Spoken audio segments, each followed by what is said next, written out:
I'm Sharon Betters, and you are joining us for our journey to Easter with the Women of the Resurrection. This is the Daily Treasure podcast produced by Mark Inc. Ministries, and I'm so glad that you have joined us, and I pray that as we walk this pathway together, the Lord will be preparing your heart to experience the resurrection power of Easter, and not just in those hard places of life, but in the mundane, in the everyday moments we have here.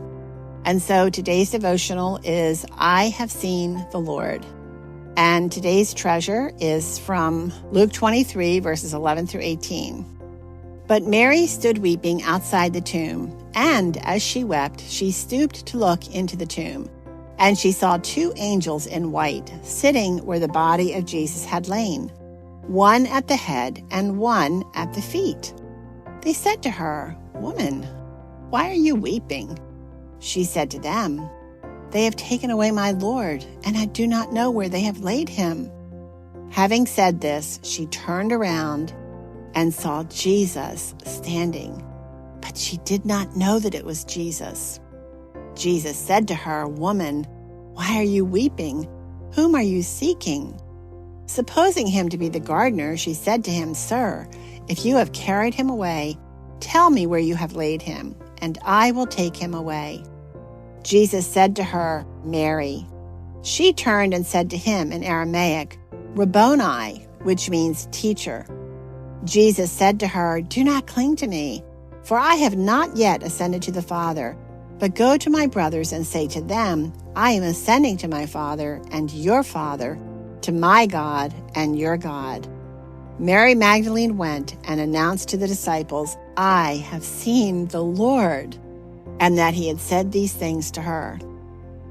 Friends, I think we are a lot like the disciples and Mary. Mary's emotions roiled like a roller coaster. Though the angels appeared to her, spoke to her, and told her Jesus had risen from the dead, she stays by the tomb, unconvinced that Jesus is really alive. Mary weeps, perhaps the kind of subdued, resigned, hopeless crying of a broken woman.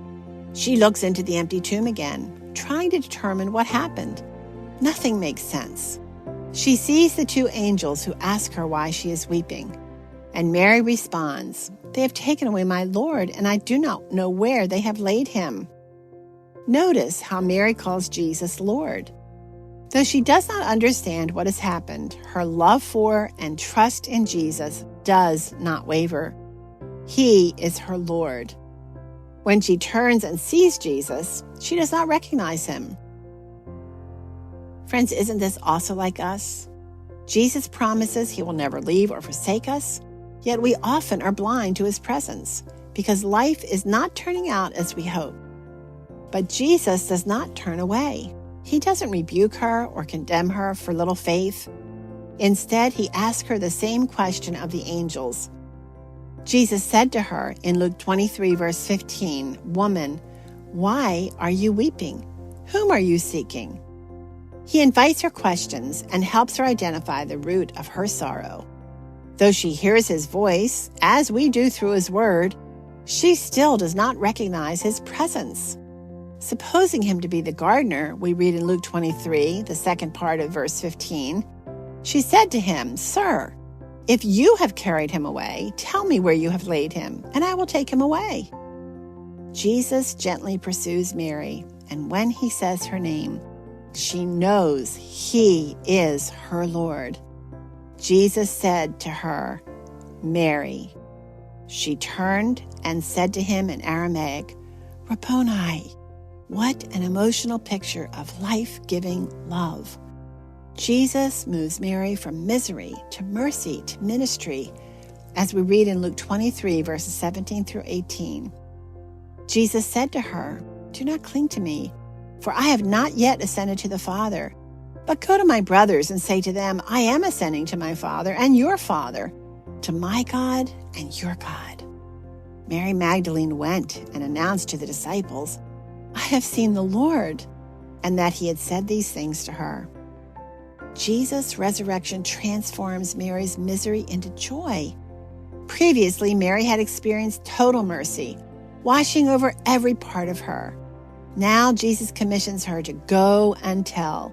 In other words, minister to your brothers with the confidence, I am alive. Oh, sisters, I hope you see yourself in Mary. The enemy pursues each of us like a roaring lion, seeking whom he may devour. Though we don't call it demon possession, we live in a sin-broken world, enslaved by sin. But then Jesus calls our name and breathes new life into our souls. If we truly grasp our own wickedness and embrace the forgiveness Jesus offers, we too experience resurrection power. He moves us from misery to mercy. We have no choice but to gladly follow him in ministry, walking in obedience and serving his body, which is the church. Like Mary, when life crashes down, we will doubt. Our emotions out of control, questioning whether anything we have believed about Jesus is true. But friends, Jesus pursues us, and through his word speaks truth and love and redemption. As we draw nearer to Easter, I pray your joy will overflow as we know Mary's did when she heard Jesus call her by name. And, oh Lord, thank you for the resurrection power you demonstrate every time you bring one of us from death to life. When we doubt or feel the brunt of this broken world, may we listen for you to call our name.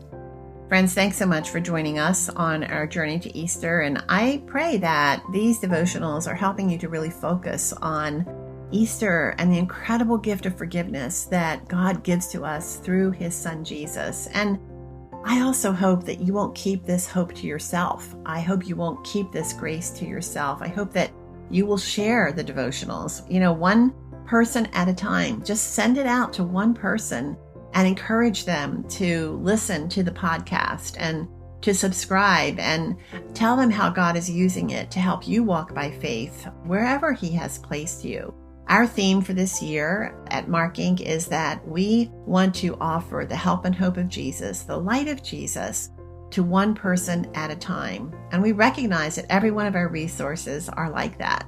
When we first started developing our podcast, our Help and Hope podcast, we envisioned that person who just stumbled on the conversations in their car, in their bedroom, on a walk, by themselves, needing that one-on-one touch from the Lord through the story of hope from another person. And so this year, we're hoping that you will capture that vision and you will help us to spread the word one person at a time.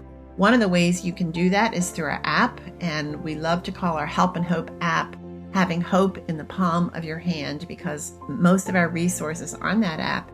Make sure that you allow notifications so that you are notified every time we have a new resource that is launched. I'm Sharon Betters. Thanks so much for being with us today, and I look forward to being with you tomorrow.